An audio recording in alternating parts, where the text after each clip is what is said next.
Welcome to Soulful. Whether you're navigating challenges or celebrating victories, We're here to remind you that every step on your path is meaningful. I'm Tiff. and I'm Jess. So let's clear our mind as we fill our soul.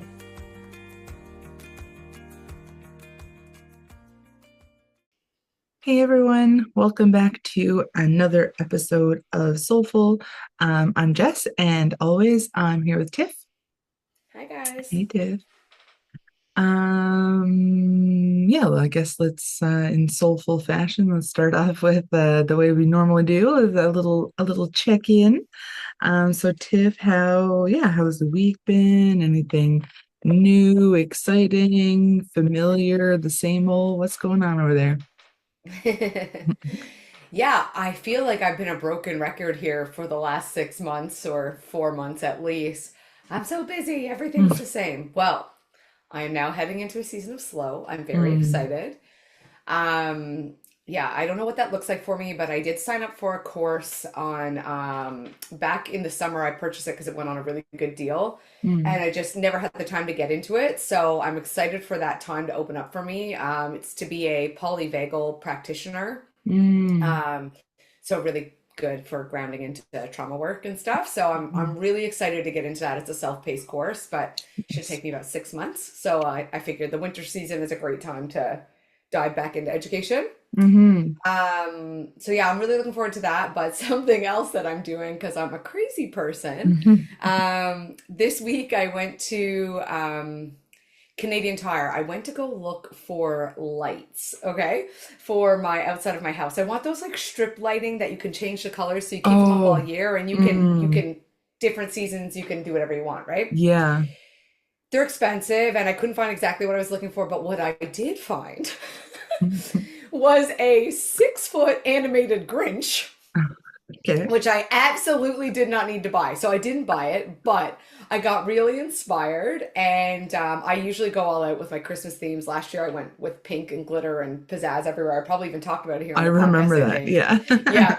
So I saw they have the Grinch tree there, like where it's like tipped over and when he's like stealing it or whatever. So they have the Grinch tree. And then I went to Home Depot and I found this like tall, like light up Grinch, and that's where the creativity was born. So now I have about $500 worth of art supplies in my living room. And I am transforming my living room into Whoville. So everybody stay tuned when you see what's done. We've got life-size like a house structure that's going in, and like it's going to be so fun.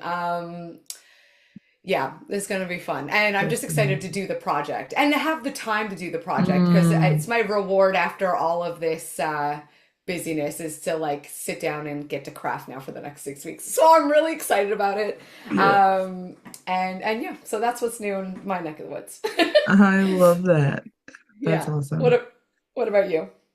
Yeah, I was just gonna say it reminds me of like like that thing where people are like, and I've only actually that's not true. I've heard it around crafts too, but I hear it a lot around like food where it's like, why would I go and buy like a $25 pad thai when I could spend like $100 to make it at home by myself?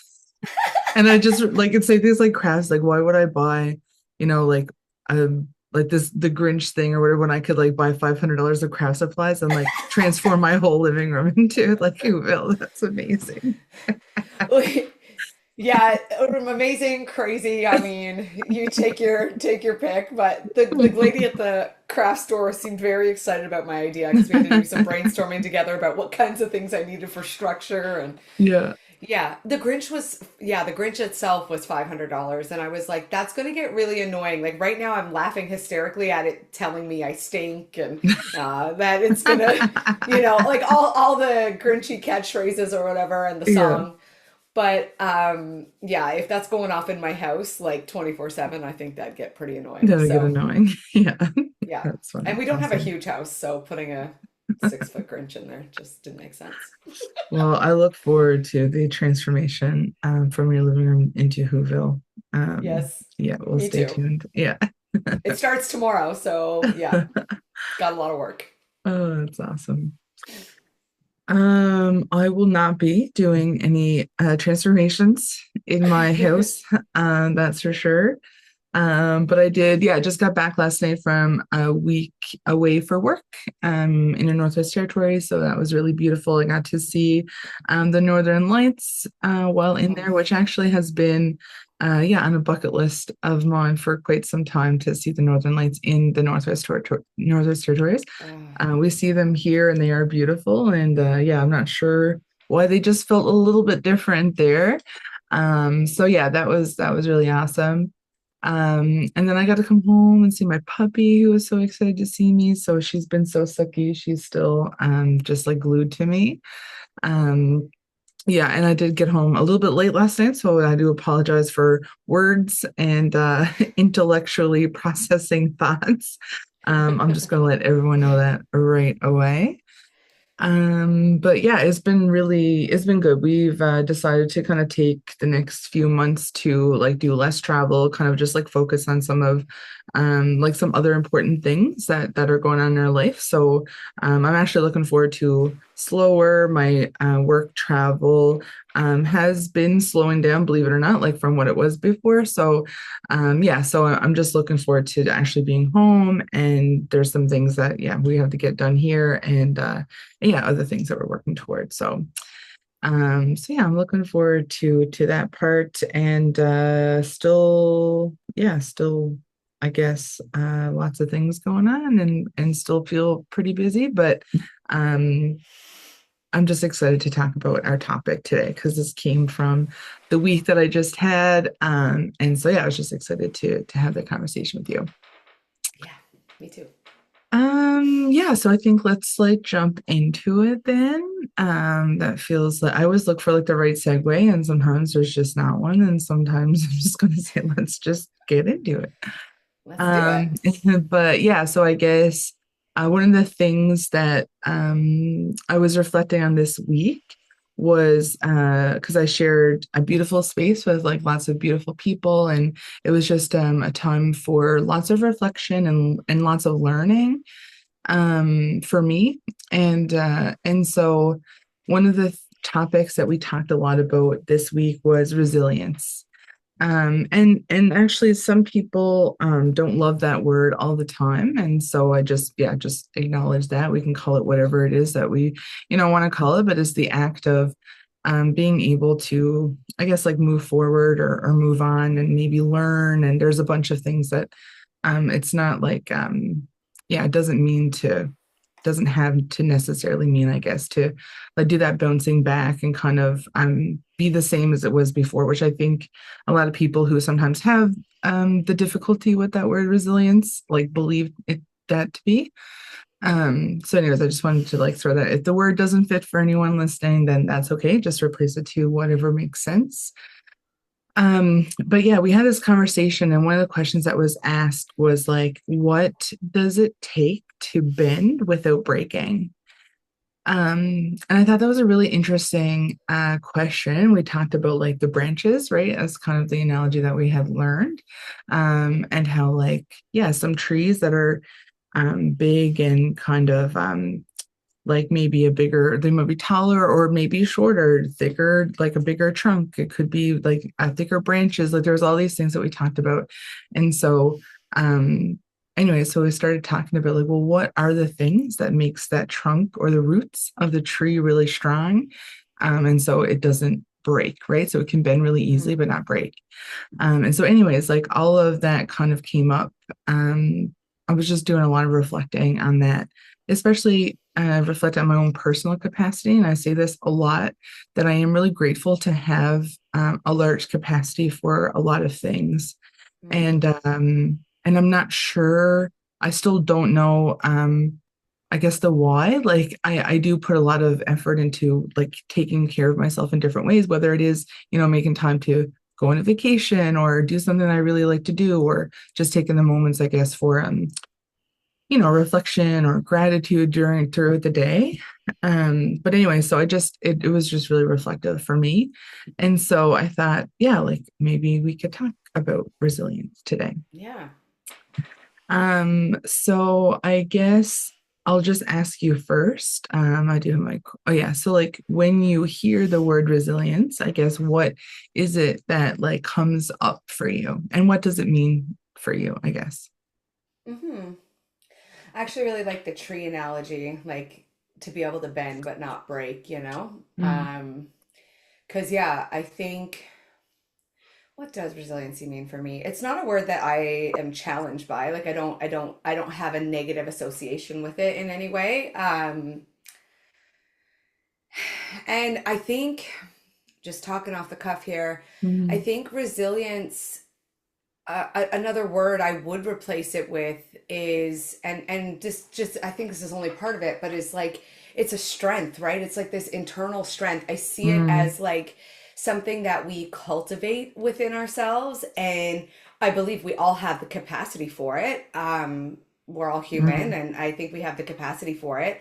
But it's if we like anything, like even gratitude, we all have capacity for gratitude, but if we don't practice it or we don't actively put effort into that, Mm. that muscle doesn't strengthen, right? It doesn't become the knee-jerk reaction to how we respond to situations or difficult things. And I feel like resiliency is similar, where we build that muscle of um yeah, of being able to, I don't think it's just around adversity, but yeah, really being able to move through adversity. Like I like again that tree analogy of bending but not breaking, you know? Like how can we move through difficult seasons or show up for tough moments and make our way through, maybe not looking like, I love that you said like not, maybe not looking exactly like the way things were before, because situations change us, you know? Mm.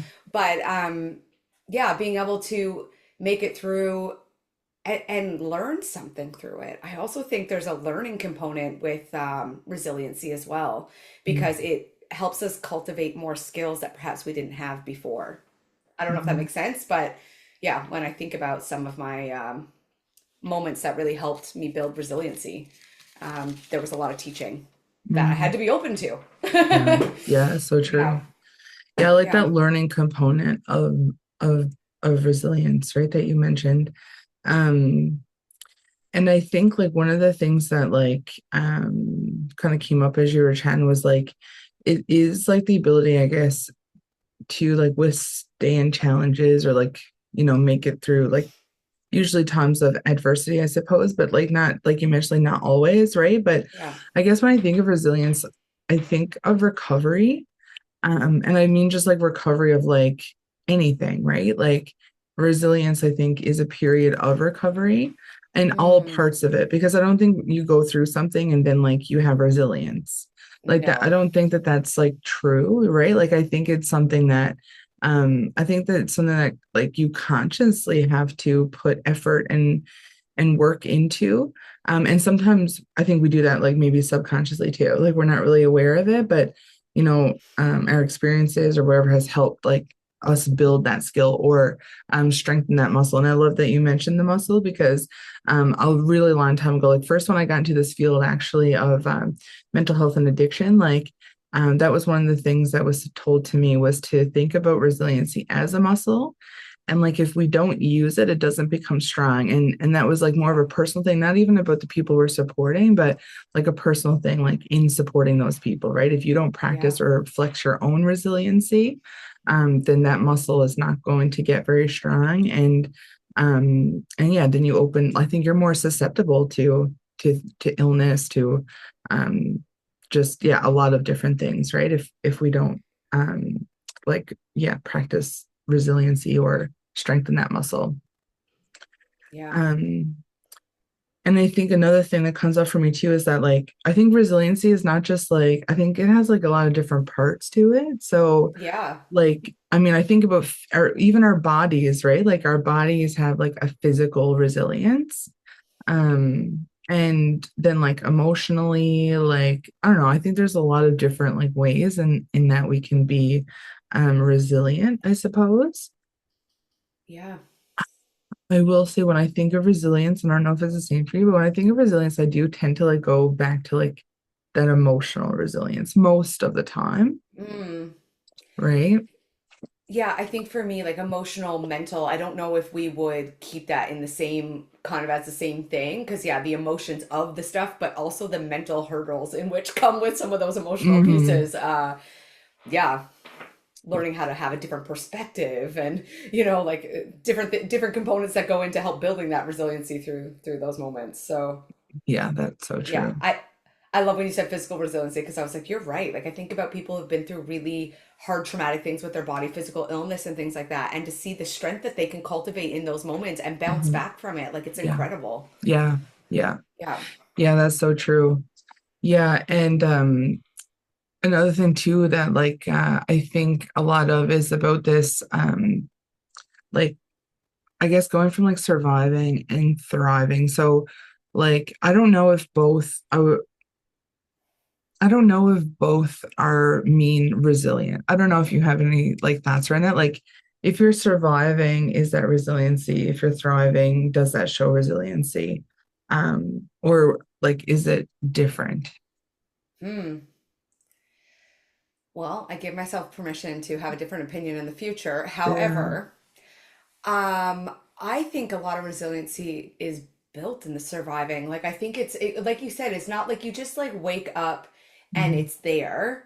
I Mhm. think if you're in a season of thriving, you've likely been in a season of hard where you've learned to move through it and you've learned some lessons and that now you're in a different space with it. So Yeah. I think it exists in both myself personally at this time. Um, because just because you're in survival mode, I don't think it's like an exclusive thing that like there's no resiliency. Like I know survival we tend to be more automatic and moving from a space of like threat and fear, but I don't think that means that resiliency isn't also present. I think it can very much be cultivated in those seasons of survival and really, yeah, really grow from that place. I don't know what do you think? Yeah, I think so too. Like I think survival, I mean, first I always say this to like everyone. It's like if you're here today, that means that you've had some resiliency in your life, Yeah. right? Like Hmm. and yeah, like I think in survival, I think you're right. Like that is where a lot of our resiliency, maybe it's not like nurtured in the same way, right? Like, or maybe we're not like as in tune with it or like as attached to it, like kind of that sort of thing. But I do think that's where our foundation is built, is Yeah. through survival, right? Yeah. Whether it's like our brain being like, yeah, we need to survive, like that's resilient. Um, I think about the people like being in the Northwest Territories in the last couple of in the last week. Like we've had lots of conversations around like living in the north and like it looks a lot different than living in southern places, right? And even though someone's not consciously like, oh, I live in the Northwest Territories or I live in Northern Labrador, like live in wherever, I am resilient, right? Like, I don't think people necessarily make that No. connection, but having to, like, for example, go out and like chop wood to have your fire in your home, to not have access to takeout, like anytime you need it, to not have access to transportation, like all of Yeah. these things, and having to come up with like alternatives to all of that. Like, I do believe strengthens people's resilience. Yeah. And Yeah. that's almost like a community resilience too that you're kind of mentioning, like Mm, how the way of life has to be built around this because that's just the way it is. yeah. Um, yeah. Yeah, that's an interesting thought. And like as you were talking, you know me, and I love to think about my plants that are Mm, currently out being snowed on, and to talk about in the survival, like you're right. We might not be so in tune because I think about what my plants do when they're facing weather adversity. They know what to do. When it rains, the flowers all close up and they shut down. When it's been too mm, hot and sunny, it knows to conserve the water. mm. Like there's all of these foundational structures in place that it just reverts back to. And I get the plant is maybe not cultivating resiliency like a human does, but it yeah, and then it can thrive again when conditions are right. But yeah, I don't know, that just popped in as you were talking. I'm like, yeah, the plants automatically do it. They're not in tune necessarily. It's just Yeah. these are the foundations in which when said tragedies or traumas happen to us or like the weather being so bad for them, yeah, they know how to adapt. So I think adapt might be a part of. the part of the Mm, resiliency in there is the word that was popping in my head. I think adaptability is like I definitely make that correlation as well with like resilience. Yeah. And you mentioned like a community strength or community resilience. And Yeah. like we talk about these things like our protective factors, right? And like our community, our relationships, our social circles, our family support, our financial stability. Like there are so many things that are our own personal protective factors that Yeah. play into how resilient we are.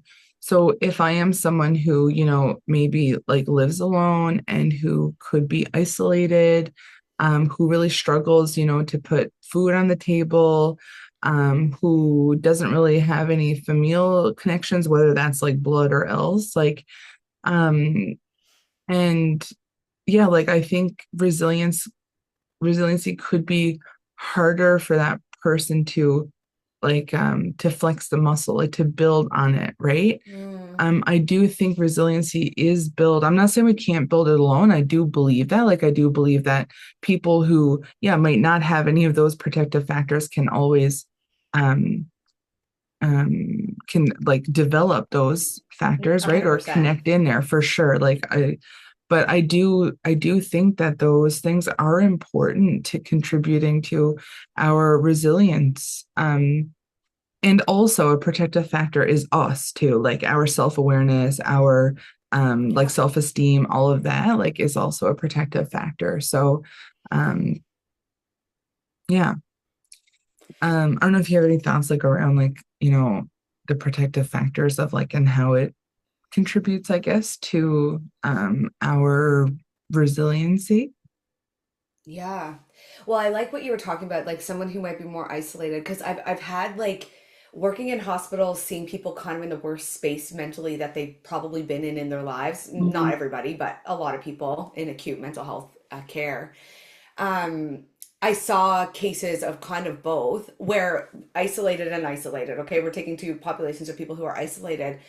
But what is popping in my head right now is like a very big difference between the cultivation of the resiliency in one camp versus the other is a victim mindset.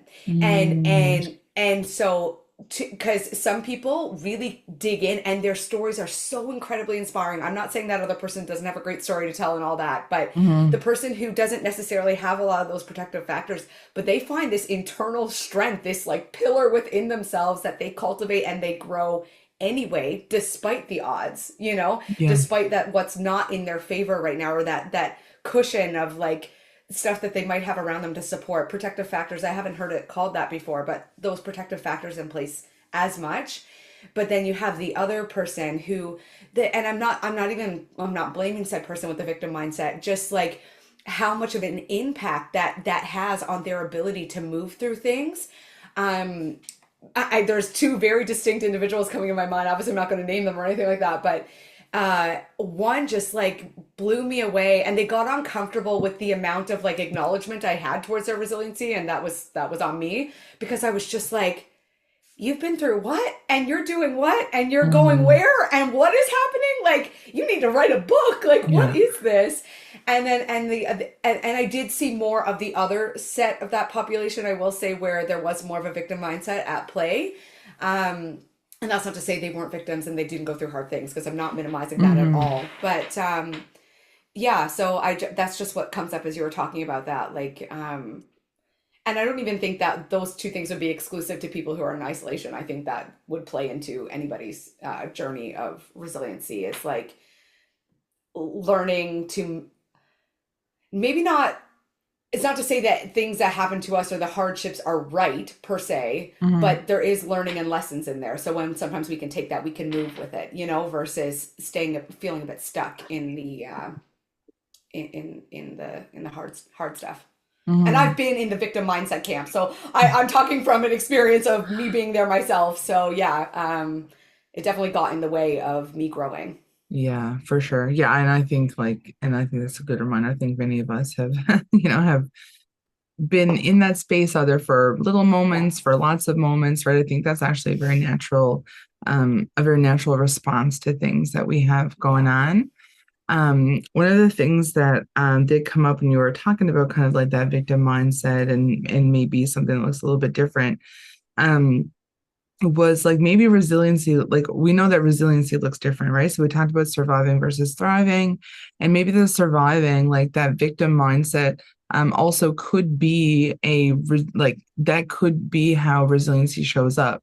So I think like Hmm. I just think about like if I'm in a space where I don't have the capacity or any of those other Yeah. protective factors to like really dive into um like that more of the self-awareness or maybe like that growth mindset or like learning from my experience, right? Yeah. Like maybe in a victim mind, like when we think about a victim mindset, like maybe resiliency, um that is how resiliency shows up. So that Hmm. person needs to avail of services maybe that they could get on their own or could find or seek on their own, but maybe it's just it could be easier, right? In a season that of really like hard times to Hard. maybe ask somebody else to do it, or even the blaming too, because if I'm not ready to like look in, like it could be just an easier way to like cope. And so, yeah, anyways, it's kind of like a half-baked thought, but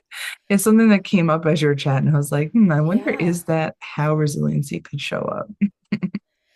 I love that point. I definitely didn't look at it that way because yeah, I mean, it's our body's natural, like, yeah, it could be a natural response to. It's the same thing. What's coming up as you said that, and it's a bit of a segue. So sorry for the squirrel thought, but Mm-hmm. I'm building off the half baked here. Mm-hmm. I spoke to a psychiatrist in the hospital once, and he was talking to me about one of the clients that he was working with, and because I was going in to offer support, and he said something that he shared with them, and he said, I think suicide ideation gets way too much attention. And I was like, say more? Like, I don't know what that means. And he's like, it is just a natural way that we adapt and we build resiliency. And it's what he was talking about. He said, because if we can fantasize leaving, we actually stay. It's just an ideation, Mm-hmm. right? So I think as you're talking about that, like that, and that has stayed with me because I feel like that's true for my own journey. So like yeah, it's just one of these natural things that maybe kicks on for us, and resiliency is found in that, it's not an exclusive one thing. So I don't know if that truly connected to what you're saying, but in my mind it Yeah, did. yeah, I think so. I think it's kind of the same. Yeah, I think it is the same thing, and it's just interesting um, to hear that actually, Yeah. like about something that we. Anyways, I won't go down that big that big Yeah. Yeah. We long don't, road yeah, we're hole, but okay. I do see like that connect of like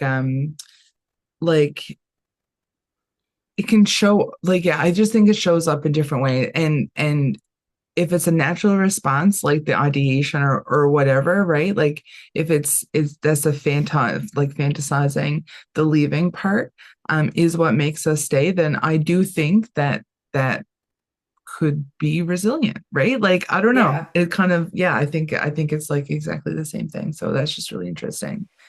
Yeah. um so I guess in terms of like being resilient or like staying resilient, especially like I'm just thinking we talked about people like isolation, especially like in a acute mental health care or whatever, but like what I guess are some things like habits or things for yourself personally, I guess that Yeah. like helps build resilience, but then other like things that you've seen in other people that might not have access to the same things like build their resilience as well, if that makes sense.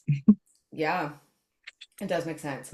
I think we talked about stress in one episode, and I think some of those Mm, building blocks for stress resiliency is the same as resiliency in general. And you talked about it earlier. You're like, I don't know if it's this I do or that, like the gratitude, the taking care of myself in different ways. mm, I I do think that is for me a big component of it because like I'll give you a very direct example.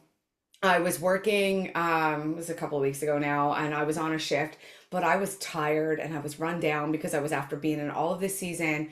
And all of a sudden, some of like my really, really old tapes started to play in my head about they don't want mm, me here and I don't belong. And I was like, wait, where am I going with this?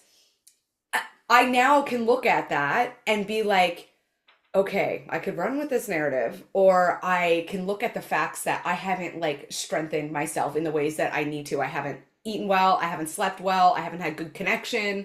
Hmm. And I think a lot of those foundations are so important because we don't have much control Yeah. outside of how we show up for ourselves. We really don't. Yeah. We can pretend we do, but we don't. So if we can continue showing up for ourselves, and I remember when my son was having a really hard time last winter, and we did an episode on it, navigating difficult seasons. It felt like, just I want to say this too, in case anybody else deals with this, because if you're in hardship and there's like tragedy and on hard stuff, adversity going on around you, Hmm. it can be very difficult to be like, I'm going to prioritize mi numero uno. Okay. Like I am number one. It feels selfish. It feels Yeah. wrong. Hmm. And yet it's the only thing. I know we hear the cliche thing over and over about putting the oxygen mask on ourselves Yeah. first.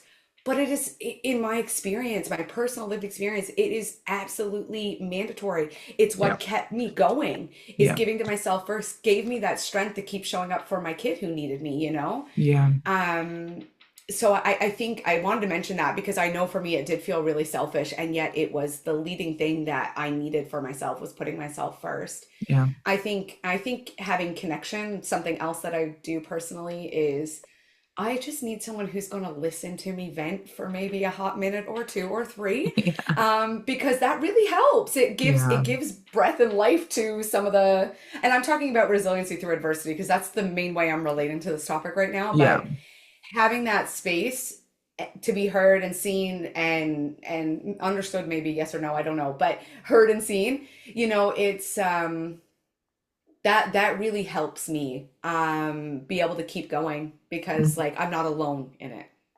Yeah. Sorry, I What just want to about write you? this. I want to write this Yeah. note down really quick because I didn't want to lose it because I want to come back to this. Okay. I think so. A couple of things that came up as your chat was like, I agree, first of all, like with like kind of the stress management stuff is kind of the same way that I look at resiliency, like building it, like I'm more resilient when, yeah, I do take care of myself.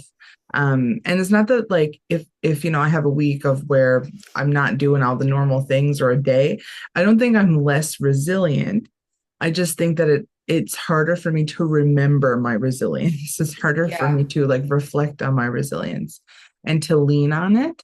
Um, and I think I did mention this in that stress episode too, where I've had it framed to me before of like selfish, um, and reframing it to like selfless and to build our own resiliency to like really connect with it and Yeah. acknowledge it is a selfless task, like a selfless task, a selfless like thing to do and not selfish.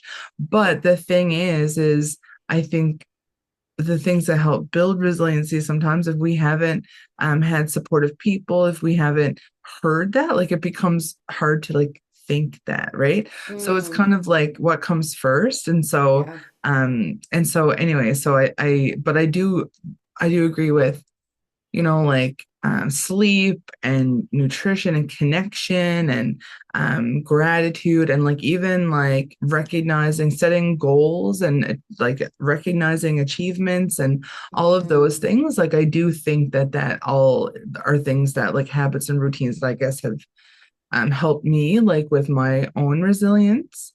But then something come up, and we have talked about this a few times throughout, even like in this episode, but um, was like resiliency in adversity. yeah. And I didn't really have the question down there, but as you were chatting, I was thinking, I was like, is resiliency built out of adversity? And I don't know the answer, and I'll give permission to myself to change my mind, but I I mean, I think maybe it could be, but if there's no struggle, right? Like if there's no challenge, what is it that I'm like leaning on to learn from or to recover Hmm. from or to grow from, I guess. But anyways, I wrote that down. Like, yeah, can it? I don't know. Like, Can it be another way? Yeah. Yeah. I definitely do not have a definitive answer for you. I do know what my dad always says to me when I'm going through hard seasons. Uh, Something about, well, he talks about the wine and he talks about diamonds. And diamonds are formed under extreme pressure, right? Mm, And grapes are, they're smushed, they're compact, they're whatever, but it turns into a beautiful wine, you know. yeah. Um, and he said that to me multiple times in my life. So as you're talking about that, like that would lend me to think that it's through the adversity, but those are only two small examples of a world of possibilities. So Hmm. um, yeah, Yeah. something I'm excited to give more thought to because in my head, I haven't thought too much about resiliency outside of adversity. I've been Hmm. told a lot of my life that you're super resilient, but I haven't given it much thought outside of that. So, Yeah, I think I'm in the same boat, to be honest. Like, I don't think I've really thought, I don't think I've percolated a full thought of it being outside of like something that's built from like, yeah, adversity or challenging or something. yeah. And I do think when I think about protective factors, though, I do think that if I'll just use a kid, we know like our attachment styles, right? Like are developed and such, like in as we're when we're so young. So even things like that, I do believe that those protective factors of supportive people, connection, even financial stability, Yes. things like that, I do think build resiliency. Um, like if that same person could then be resilient through adversity, I think is a different thing. Like maybe not as resilient in certain circumstances or situations as maybe someone else who are resilient in maybe like a different way who did have to struggle with those things.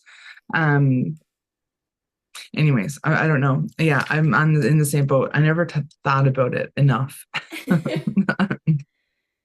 Yeah. Well, may this be the gateway to thinking about it more. Yeah, Yeah. yeah. And the different avenues. Yeah. Yeah, I think so too. I'm gonna have to make a note to reflection is definitely one of the things that builds into my resiliency.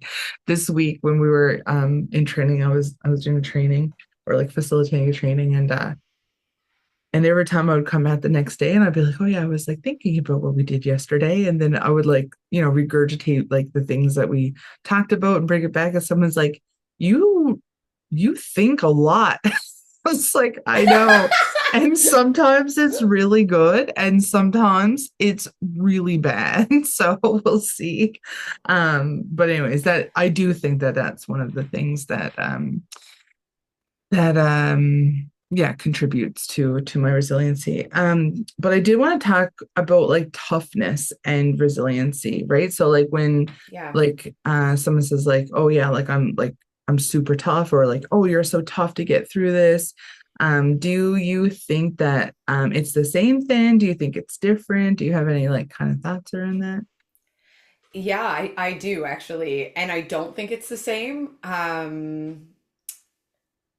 Maybe there's some overlap, but when I was thinking about it, I feel like toughness is a mask. Now, can that having a Mm, mask be part of resiliency? Perhaps, yeah. hmm. Like the fact that we know how to take a mask and put it on and do what we got to do to get through it. But Hmm. toughness feels like a mask where like it's something that we allow ourselves to be, Hmm. but isn't necessarily who we are. And because when I think about again, like I was gonna, oh, my camera just went right off. Oh. I've been having issues with my webcam lately, so goodbye. And that's good because it paused me from saying something that I don't want to say. So, oh, and there it goes There, again. I was gonna say, and again. Um, but yeah, I feel like, yeah, I don't know what's going on. I'm sorry. I feel like toughness is a mask. I feel like toughness is a way that in the way that I know toughness, like, I'll give you a different example. I'm glad I gave myself a minute to think. So thank you, webcam. Um, I had this conversation with a man at the bar. He's in his mid 60s, I'd say, and he's a farmer and he's weathered some hard seasons. And when he found out what I did for a living, he's like, he said, don't you know you just got to pull yourself up by your bootstraps, you know? And he built, it's not to say there's not resiliency in that. So I guess Mm-hmm. they're not mutually exclusive as I'm Yeah. talking this out. But that's a toughness that he's built up. And there's a softer person underneath that layer of like, Mm-hmm. this is who I need to be to get through this cruel, hard world, you know? Yeah. So yeah, I see it more of a mask and armor than necessarily resiliency itself. But are they mutually exclusive? I don't think so. Mm-hmm. Because it's the same thing like the victim mindset. If we're using that as an example as something we pull for resiliency, I feel like toughness can be in that same kind of category of like, yeah, it does take a level of strength to be able to even put that mask on and keep going because not everybody can. Like, and Yeah. and nor does everyone need to, you know. So Yeah. yeah, that's my thoughts. What about you? Yeah, that's true. And I think I'm just reflecting on like how many times I've also heard similar messages, right? Mm-hmm. And yeah, from lots of different people. I think lots of people receive that messaging in their lives about, getting over things, getting through things, pull up your bootstraps, that kind of mentality. Yeah. Um, but yeah, I don't think they're exclusive. When I think about toughness, I guess, it's like don't show the weakness, right? Like Yeah. yeah, this was hard, but like I'm not weak because I got through it. It's like grit and like persistence kind of thing. Um, but not like a maybe not like appearing bothered by it, right? It's like I'm tough, like that's kind of, and Yeah. then that's the mask, right? But like I said, I always think about resiliency in recovery. So a situation or a lifetime or whatever, like it's like the recovery from an event or from a Mm. situation that um and yeah, and being able to like not have that breaking point, but looking at how it bends, I guess, without breaking. It's like the flexibility and adjusting and learning and yeah, but I do think that they can each be a part of each other as well. Yeah. And you kind of just like alluded around something that wasn't named, but what I was hearing as you were talking is like vulnerability is a component of resiliency because Mm, that toughness, when you're putting on that mask, you're not being vulnerable. You're like, yeah. let me pretend everything's okay. And I think there's also a component to resiliency that's in the softness too. Like as you were just Mm, talking, like where we can be honest and allow that stuff to kind of break apart within ourselves and be flexible and adapt and move with it. yeah. So yeah, I just think there's room for that. Vulnerability seems to show up everywhere anyway. So I think so. Yeah, I think so for sure. Yeah, yeah. I think so. So I guess, and we did kind of like allude to this, we did talk about like adversity and stuff, but there was like something I guess I kind of wanted to just maybe have a further like thought around was about, having a failure ending up strengthening your resiliency in a way maybe that you didn't think or didn't expect. And so yeah, I'd just like to offer that and see if you have any reflections on that. Yeah, I love this question because and I'm comfortable to talk about it, but I think because I think so many people go through a failed marriage and that can be really crippling depending on where you're at with leaving. And I honestly didn't see I couldn't see like 2 minutes ahead of me, let alone Mm, like forecast for future planning and whatever. It was definitely a season of survival. But mhm. what happened in that space? There were lots of moments of victim mindset too. There was lots of Mhm. those moments and lots of moments of like feeling like I don't know how to progress forward, but I would talk out loud about things that were happening and people would say stuff to me like I would never be able to get through it and I don't know how you do that and you show up and you still come to work and like there was just something in me that was like, well, I don't have a choice. And I guess I did, but in the moment I didn't see it. Yeah. Um but what came from that space of what I think the point I want to say to this is like I had no idea how I was proceeding forward, what I was going to do, and all of that. But all I did do was keep showing up. And I was Mm, like, I don't know what this day looks like. I don't know what I'm going to yeah. do, but I'm a mom, I'm an employee, I'm a daughter, I'm a friend, I'm all of these things. And I'm just a human, I'm just Tiff. Yeah. Um, so I just kept showing up. And what built from that was so much of a connection to myself. Mm, Um, and trust. I also built a lot of trust with myself because it was like all of this is going on around me and it feels chaotic and twirly and like I was messy. I was a messy human at that time for sure. But yeah, I built so many skills from that season in my life that I did not have, learning to be a single mom mm, and learning how to take care of all the things all on my own and um yeah, and it was hard. And then mm, even accepting the failure is a layer on top of that too, if I want to yeah. look at it as a failure. But so I do really think my hardest moments in life have been my greatest teachers. They really have. And we've talked about that here before, but Mm, and that's why I mentioned like I went into the victim mindset, but I didn't stay there. And then I would bounce back and I'd be able to be more in a space of curiosity and mm, openness and flexibility. And then sometimes I'd revert back again because the fear was really big, and that's okay. There was like an ebb and flow to it. yeah. But that didn't stop any resiliency being cultivated or the learning and the strength and the growth from that space. So I definitely do see the two going directly together. Mm, Yeah. What about yourself? yeah.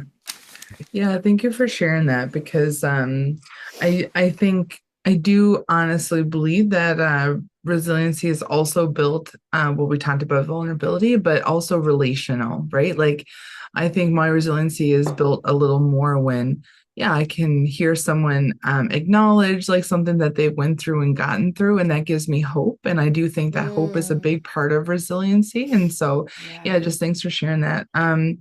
I think for me, yeah, like yeah, there's been so many times in my life that I can look back now, right, and see, wow, that's really contributed to my resiliency, right?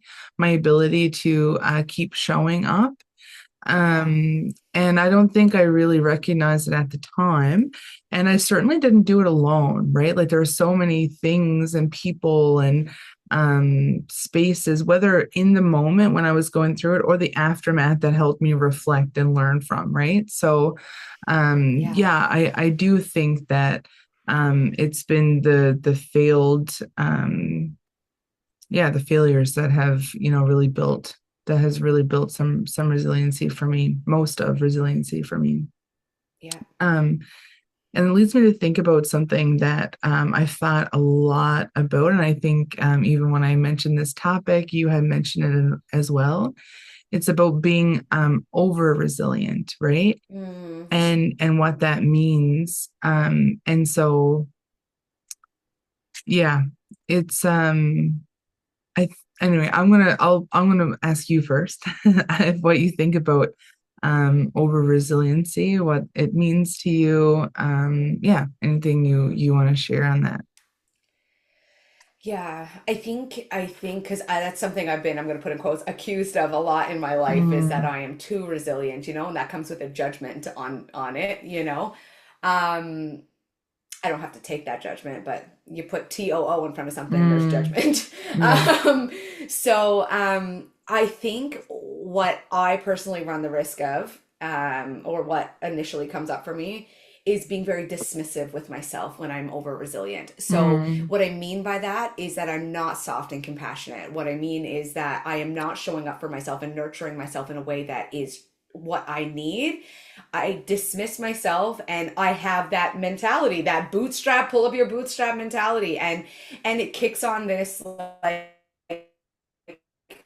protective layer, which again serves me, but also mm, doesn't. Um, but yeah, I think I've become very dismissive of myself and where that I haven't stopped to actually consider where that comes from. But just again, oh, oh, I think you're back now. Okay. okay, Yeah. perfect. Um, yeah, I think there's something else that just popped in as I that froze is when I would see people not being over resilient, it made me angry. I would be Mm, so bitter of like, just what's wrong with you? Like, if I'm mm, being really honest, like, why can't you just because I'm getting through it, you got to get through it too? When there's so much to be offered in the space of being like, this is too much. Like, I literally, this is this right now, what I'm facing is too much for me, and and accepting that there's some magic in there. Yeah. And my knee jerk reaction when things get really tough is to push harder. Yeah. So when I can be like, you know, I sent my mom so many memes last year in the hard season of like, I want to run away from my life and whatever. But that to me was a better approach for myself than pretending like I can just get through anything, because Mm, I acknowledge that this was breaking my heart, yeah. and that did actually allow me to tap into more strength than me pushing through in toughness, Yeah. when I could be in that softness, if that makes sense. So, and in the truth that Yeah. like I don't need to face everything like a soldier and just keep trudging forward, Yeah. I can say like this feels like too much and I need to lie down and somebody needs to help. Yeah. Yeah. Yeah, yeah, Yeah. I think that's a big part of resiliency, right? Like recognizing that we don't do it alone. Like when we strengthen those protective factors socially, community, yeah. I think that's really when, yeah, that resiliency shows up for sure.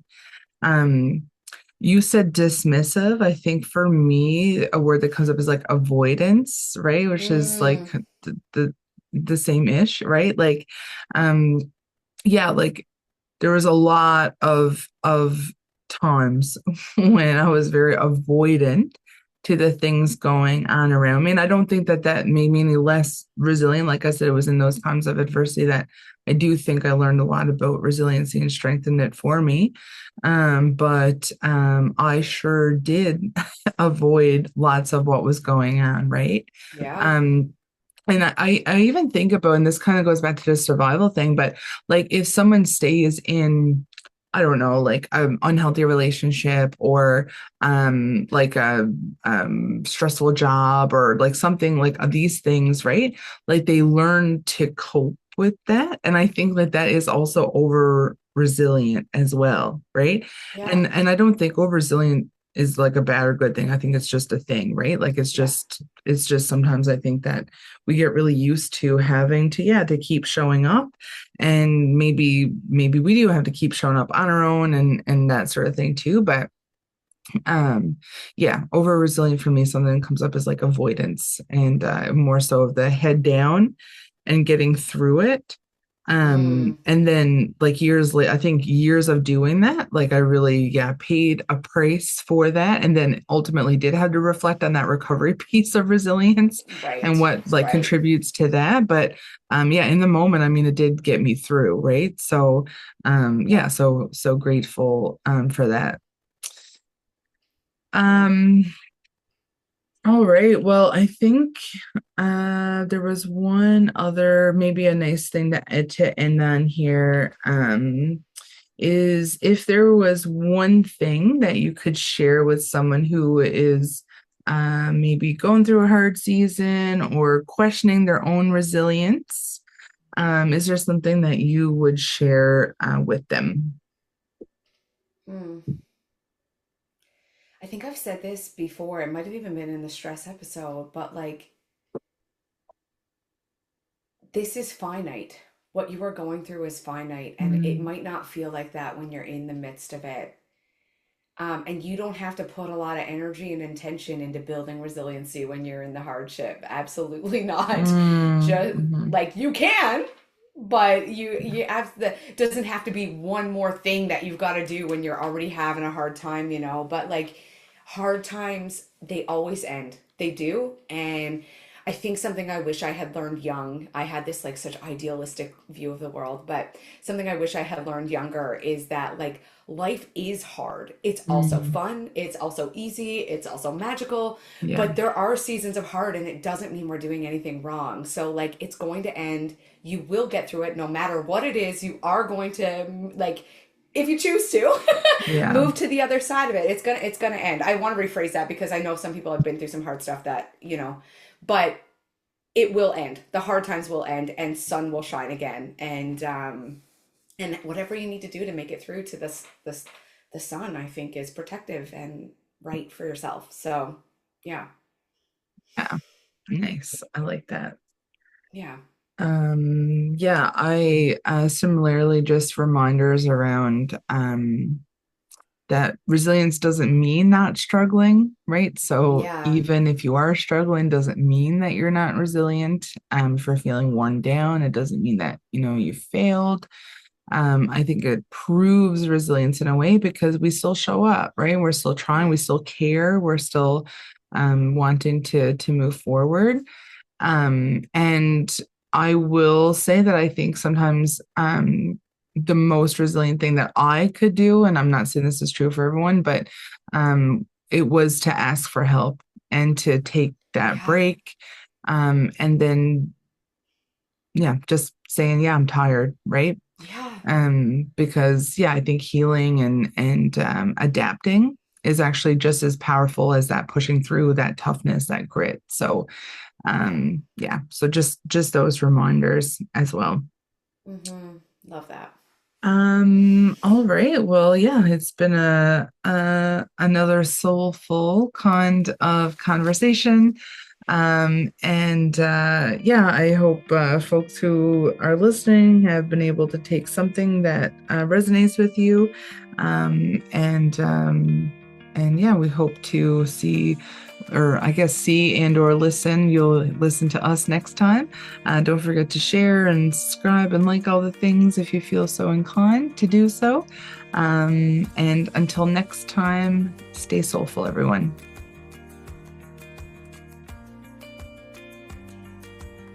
Thanks for tuning into Soulful. We hope you found something meaningful to carry with you on your journey. And if you enjoyed today's episode and want to show your support, we invite you to subscribe, share the podcast, and leave a review wherever you listen. And if you're eager for more, you can connect with us on Instagram and Facebook at Soulful the Podcast for additional content and updates. Until next time, stay soulful.